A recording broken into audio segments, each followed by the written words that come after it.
Hello and welcome to the program. We're going to now watch Fed Powell speak live at a town hall meeting. So let's see what he's got to say. And let me turn this up. As you can imagine, we care about economic education all year round, so we're glad to join the celebration. We'll turn the spy on here at the same time. A very different time for teachers than the one we faced when we met virtually in August 2021. Let me see if I can get this a little louder. In the crisis of the pandemic, teachers were on the front lines. I know how overwhelming this challenge was for many of you and the extent of your sacrifice, for which my colleagues and I all thank you. And that crisis in many ways continues, as research confirms the educational deficits that students still suffer from the pandemic. In addition to the challenges they face, there are likely to be consequences for the economy and for society in a generation of young people who may lack some of what they need to be well-informed and engaged participants in our economy and in our democracy. Addressing this legacy of the pandemic is a major public policy challenge, so now more than ever, teachers are crucial to America's future. A large majority of you are economic educators, a role that should work better. Particular importance. As many of you know, the Fed's ability to influence the economy depends to some extent on influencing. Okay, we got the SPY here, current and 2-minute chart. When my colleagues and I publish our projections of the most likely I want to show you guys something here. Interest rates, as we did a couple of weeks ago, one of our goals is to influence spending and investment decisions today and in the months ahead. That will only be the case if people understand. Remember, we made this channel for their own finances. Of it coming down. Educating students, and look at the resistance here yesterday. It hit the bottom of that line and jumped right up. And now today we broke out of that channel. 426, I said, was a line in the sand. So let's go ahead and watch the intraday 5-minute charts as we listen to Fed Powell speak. Educators impart knowledge that's instrumental in how we promote a healthy economy, and in a way, when you teach students, you're also helping us conduct monetary policy. But you do so much more than that. Teachers illuminate the world for us.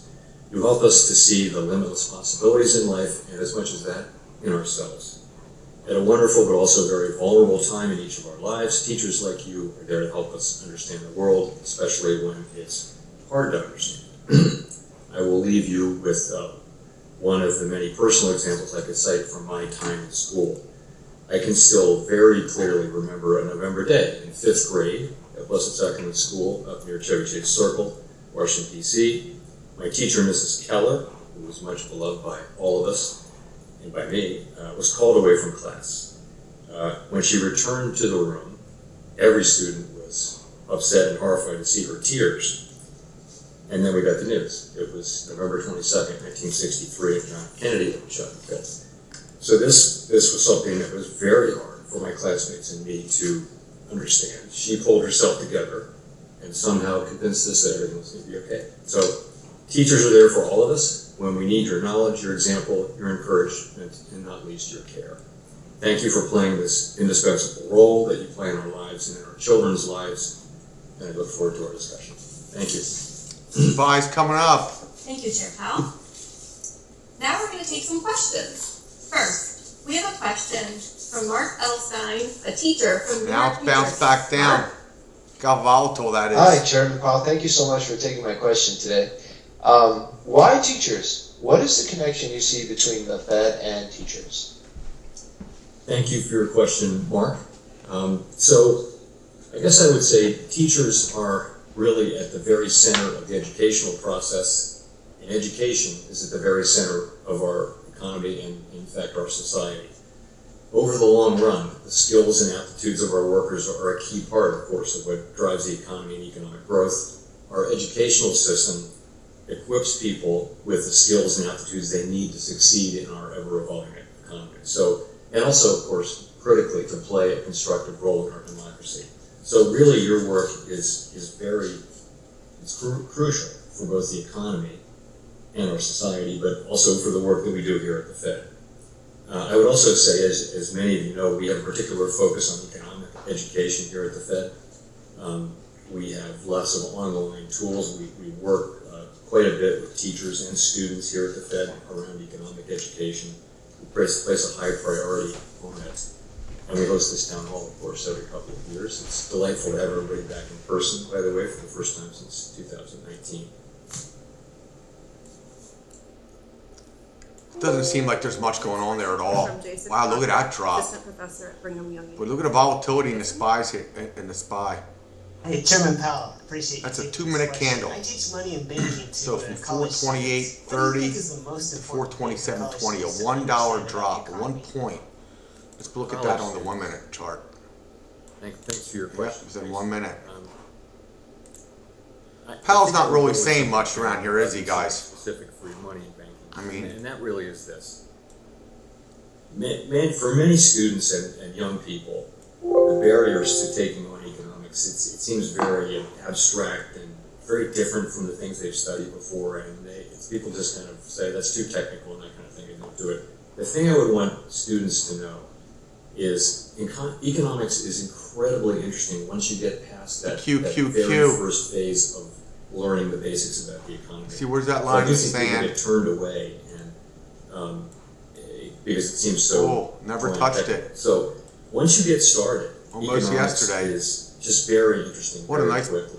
That was a nice It's pullback. highly relevant to the public policy that's being made all around, and more to the point. So Powell's not just really is- saying much once here. you get the basics, you really understand why it's so compelling. Let's go ahead and take a look at some of these We work moves today. pretty much all day long. We'll get the not all 15-minute day, chart. here every day. Palantir was a big mover here at 6%. It doesn't feel like work. It's So just that was pretty so surprising, interesting. 6% from What's at yesterday's stake. close. When you think about it, So that economics was a is pretty nice really move. the science of public policy. What works, AMD. what doesn't work, and why. Definitely So gapped up that's really what I nice. Many students don't understand that they should just take the leap and take a basic. They're breaking out of that downtrend. I mean, maybe kids who are already Bottom of the taking range, look at that, from 94 to and for 104. them, I think that's great. By the way. That was nice. I think that those are Tesla great had benefits up to and for careers. 2.44% today. So, not much going on there. Next, we have a question from David Cooley, a personal finance teacher. Oil's at having a nice Blue pullback, Springs actually. South High School in Blue Springs, Missouri. David? Well, right now it's flat, but per barrel it Thanks for your drops a time, little bit, a Chairman couple Powell. dollars So per my barrel. I question think it's is, about what down is to the best way 90. to explain to high school When it students was- the Federal Reserve's relationship with the What, federal 90, government? it touched Is the Fed a $94 government yesterday a agency? barrel. So a relationship with the federal, with the rest. It's of the federal 91.73 government. right Interesting now. question. Thanks for your question. Down 2% today. I'll start by saying that we are an independent agency that is part of the executive branch of the government. That's right. We're also non-political, strictly non-political, non-partisan agency, and Listen to we this. serve all Americans by supporting a strong labor market and stable prices. To your question, though, the question of how we fit into the federal government is an interesting one. They don't. So we're an independent agency, and so the oversight over Independent. another branch of government has oversight over. There are no more federal than Federal Express. And not the administration, not the rest of the executive branch. And that's a different kind of thing because we are an independent agency. So that's one thing. Is an independent agency is different from, for example, a department, the Department of the Treasury, which is part of the executive branch, but is part of the administration. We're not part of the administration. A little more about our structure and how we fit in. The president, when there's a vacancy on the Fed, the president nominates a candidate who then must be confirmed by a majority of the Senate. We serve these staggered 14-year terms, one of which expires every 2 years. So our terms are not synced up with the presidential election cycle. No jobs change when the presidential election happens with a new president. What happens is when vacancies open up, the then president can decide when someone's term ends, they can decide to renominate that person, or they can decide to nominate somebody new. So that's really the most important way in which the executive branch and the president interacts with the Fed. Congress has oversight over to us. So this is the other part of how we fit into the federal government is I testify under statute 4 times a year, twice in the House and twice in the Senate, in February and in July or June. I think it's February and July, and that's supposed to be a monetary policy oversight hearing, In fact, it's about whatever our elected representatives want to ask. And our job is to answer. My colleagues and I have also spent a lot of time up on Capitol Hill interacting with senators and congressmen and women who, many of whom are on our oversight committees, Senate Banking, House Financial Services, but also just members, general members. So for example, I spent 2 hours this morning with 2 senators and 1 congressman, just talking to them about a particular set of issues. And we do a lot of that because, you know, we have this independence that really is quite rare and should be rare in a democracy. And that is, we can only be removed for bad acts, for cause, which means malfeasance and bad acts and things like that. And our decisions can't be reversed by the executive branch. They could be reversed by acts of Congress, but that's not something that happens. So in exchange for that independence, the other side of that is that we should really just stick to the assignment that we have, and also that we should, you know, work to make sure that Congress does understand what we're doing and we hear their criticism, because we should be accountable to the public. We need to be in a democracy. So that's the other way that we fit into the government. Accountable? He's never been held Our accountable. next question comes from Ashley Wagner, a social studies teacher at Oak Ridge High School in Oak Ridge, Tennessee. Ashley? Hello, Chairman Powell. Thank you so much for this opportunity. Yikes. My question is, what is a common Put the SPY up misconception here on the about charts, Federal see what the Reserve or your SPY's doing. position that you'd like to clear up 2-minute or share with high school students? Interesting. Thanks for your question. The truth is, central banking is kind of not on the main highway of what most people think about in their lives. So many people have only, and they have no reason really to carefully follow how the Fed is structured or anything like that. So there are a lot of misconceptions, I would say, generally. But if I were going to give one, it is this, that people generally don't, and they really don't need to walk around, they don't really understand 10-year yield's what the dropping. Fed is, how it's structured. So just briefly, it's really 2 pieces. There's a board of 4.57. governors here in Washington, which is a government agency. Each of us, myself and my 6 other governors, are all nominated by the president who's in office at that time and serve, are confirmed by the Senate. We serve these 14-year terms that, as I mentioned, are staggered. So that's who From we are. 4.66 There are also down 12 to reserve banks. The United States is 4.54. divided up into 12 districts, and each of those has a reserve bank in it, and the responsibility to, you know, monitor the economy in that district, to interact with nonprofits and businesses and universities and things like that, and really understand what's going on in that district, and sit around this table and report.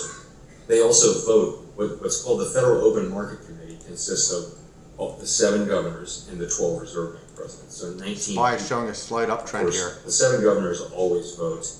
The New York Fed president always votes, but the other 11 reserve bank presidents vote on a rotating basis. 4 of them vote on a rotating basis out of the 11. So it gets complicated. It's not surprising that people don't carry that knowledge in their head.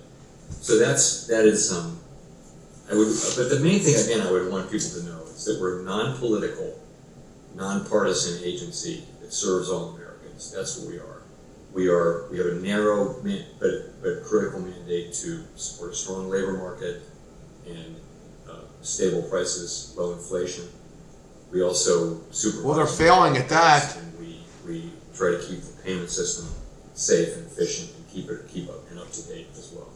That's what I would like people. Those are the basics I'd like people to know if they could.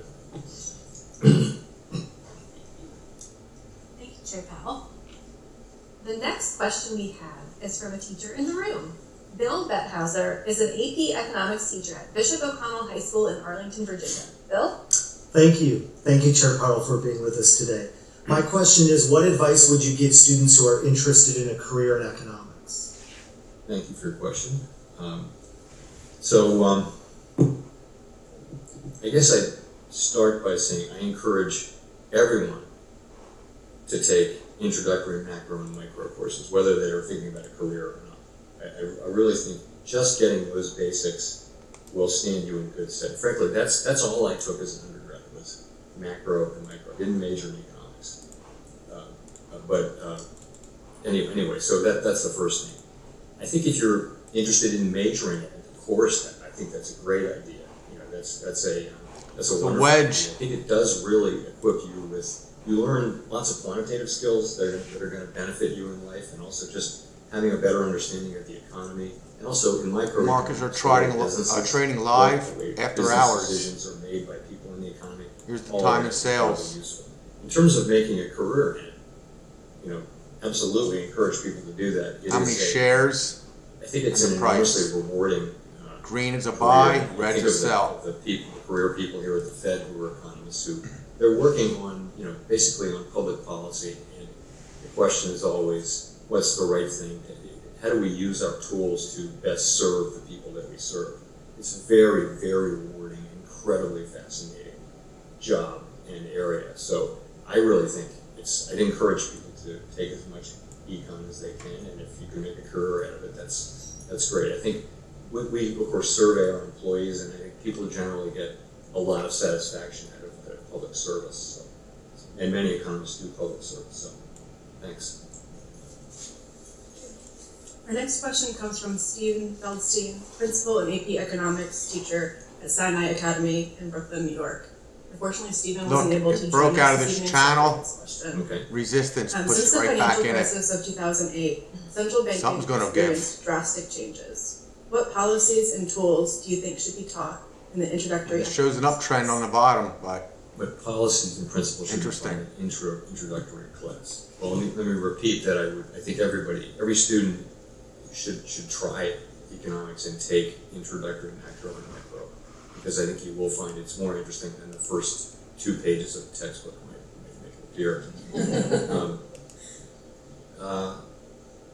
I have to say, so the textbooks that I see today in use, and I did, particularly in my early days here at the Fed, I went through a lot of textbooks. well, we don't need to hear all that, right? I think they're very good at, what you want is for intro courses, you want people to take away an understanding of how the whole economy works, the macro economy, and also how firms set prices, how people make decisions in the economy. And I think that the modern textbooks they seem to be much better and much more user-friendly than the ones we use. There's, for example, the graphics and things like that are really good, and also the I don't know, I just found them very clear, whereas it felt like, more challenging to kind of get through the textbooks that we had. This is 50 years ago, when I guess I was a freshman in college in 1971, so more than 50 years ago.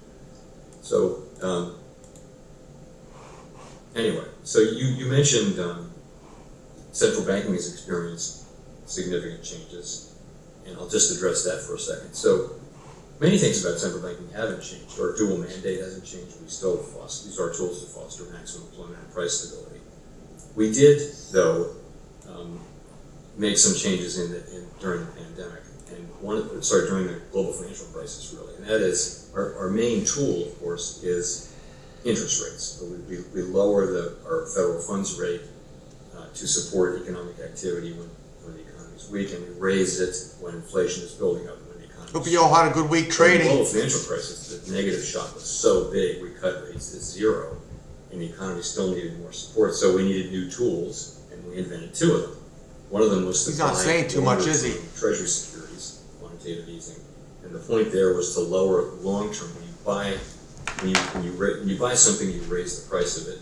When you raise the price of bonds, the interest rates go down. That's the way bonds work, and so lower long-term rates supported the economy. That was the point of quantitative easing. We also started using forward guidance. So if you credibly tell market participants that you will hold rates low for longer than they think, then rates will move down in the economy now and support economic activity now. So we used forward guidance. So those are 2 things. The other thing I'll point to is just transparency. When I was in college, central banks were a lot about mystery and keeping everybody on the back foot. And so it's got to be 35 years ago or so, a bunch of economists sort of made the case that actually it's much better to be transparent, because if financial market participants, we work through, financial markets in the sense that markets react and financial conditions get looser or tighter and become less or more supportive of economic activity. That's how our policies work and affect people's spending. So with more transparency, the argument was made, Markets do that right away. If they actually understand what you're going to do, they don't even wait for the meeting. They know how the Fed is thinking. They know what the Fed will do, and financial conditions will change now. So, for example, we actually raised interest rates the first time in March of 2022 in this cycle, but we started talking about raising rates in November, and by the time we actually did raise rates in March, the 2-year Treasury, which is a good indicator of where policy is going, had already gone up 200 basis points, or 2%. So in effect, financial conditions cite well in advance of our actions, and that's a byproduct of this. That's something that's really changed. I don't have anything specific for you on exact principles, but I will say that the intro level textbooks I've seen these days are quite good. And I shouldn't name them because it's a very competitive field. Get into that. Thanks, Chair Powell. The next question we have is from Sam Kim, a clinical assistant professor at Georgia State University. Unfortunately, Sam cannot join us this evening, so I'll read his question. There is still a big discrepancy between textbooks and practices of central commercial banking. How can the Fed help narrow that gap? Interesting. So it takes, when we do innovations, it takes time for textbooks to catch up, right? And I mentioned some of those. So the quantitative easing and forward guidance, it'll take a couple of editions for those to be well entered into all of the textbooks. Another one, and we monitor this. We actually did an analysis and published it, and we're there to help. By the way, we actually have we have people who work on helping textbooks get updated and helping teachers understand the latest things. The other thing is the way when we want to tighten policy, we raise the federal funds rate, which is just an overnight funds rate. But what happens is when we raise that rate, interest rates, financial market prices all over the economy and all over the world react to that. So corporate bond rates and mortgage rates, and everything goes up. Equity prices may come down, other prices may move around, and that's really how it works. So, but what's the mechanic by which we raise the federal funds rate? So the federal funds rate is just the price, is the yield on reserves. And as many of you know, it used to be that we kept reserves scarce. So if we added reserves, interest rates would go down because there were more reserves and they weren't as scarce. Whereas if we pull reserves out, interest rates would go up. So that's the way we did it for a long time. We don't do that anymore. Now we have these administered rates. So, and I would say that's the number one thing that textbooks really haven't caught up on. They still talk about reserve scarcity and things like that. These are little things, though. I think that the principles that are in the textbooks I've seen are quite well done. But it's an interesting question. Thank you. Our next question comes from Matt Jakes, teacher at Marquette University High School in Milwaukee, Wisconsin. Matt? Hello, Chairman Powell. Welcome from Marquette University High School in Milwaukee, Wisconsin. My question comes from my AP Economics students who would like to know, when you were taking undergraduate macroeconomics, what was your favorite topic to study? Thank you. That's a hard question because for me that was literally 52 years ago. And there's been a lot of water under the bridge since fall of 1971. A particular topic from macro that I found interesting. We're still in this wedge. Oh man, I think it goes sideways. I really can't go back that far, but I can tell you today that a particularly interesting area for people who want to study is labor economics. So one of the great things about the labor market is there's a lot of data. I think the best data we get for things, GDP is really hard to track, really hard to accurately track GDP. We do, our economists, not here at the Fed, but the people who do that, they do a great job. It's very hard to get it right. Labor economics, you get wages, you get job creation, you get job openings, you get all this data. So it's very, very interesting. Of course, it's one of our two mandates. So I think it's a fascinating thing to watch the way the labor market evolves, and sometimes in very unexpected ways. So I don't know if that's probably not much in your basic macro textbook. I'm really struggling to find something from macro in the fall of '71 that I remember. maybe you can give me a list of 5 and I'll pick one. I don't know. Can we do this multiple choice? Overall, though, I found micro quite interesting, to tell you the truth, as well. Micro is, I think for many students, micro makes more sense than macro. For my daughter, for example, she really liked macro. It was mostly enough. And it made sense. Had a firm's price thing, the pricing their marginal costs and things like that was very intuitive to her. And then she took macro and decided not to major in economics. Despite my urgings, none of my 3 children majored in economics. So I can't help you with the specific one on that, but. Thank you. Next, we have a question from Penelope Santos Bates, a teacher and department chair at Queen Anne's County High School in Centerville, Maryland. Penelope, are you with us? Okay, I'll read the question for you. What do you like to do in your free time? Do you like sports? And who's your favorite teams? Sport to cheer for? Well, this is kind of nice. You know what I like to do in my free time these days is work. Yeah.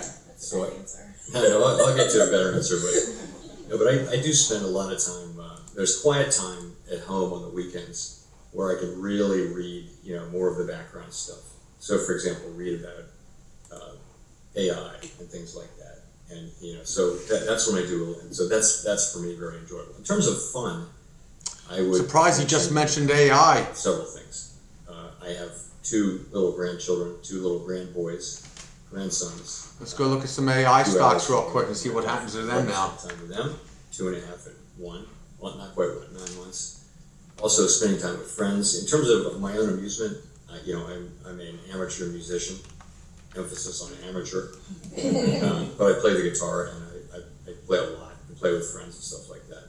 I also play sports. No in terms moves. Of, play various sports and try to stay fit. In terms of teams, I have to say, like many people, I stopped following the local Washington team. But now that they've changed hands, and the team has changed hands, I'm back to being a fan of the Commodores. I'm very supportive of the new ownership and what they're trying to do, and I'm back to being a Commodore fan. Thank you. All right, our final question comes from a teacher in the room.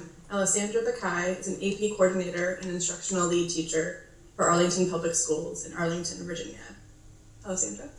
Thank you, Chair Powell. Other than taking micro and macro, what single piece of advice would you give high school students, particularly seniors, and as they embark on their next chapter?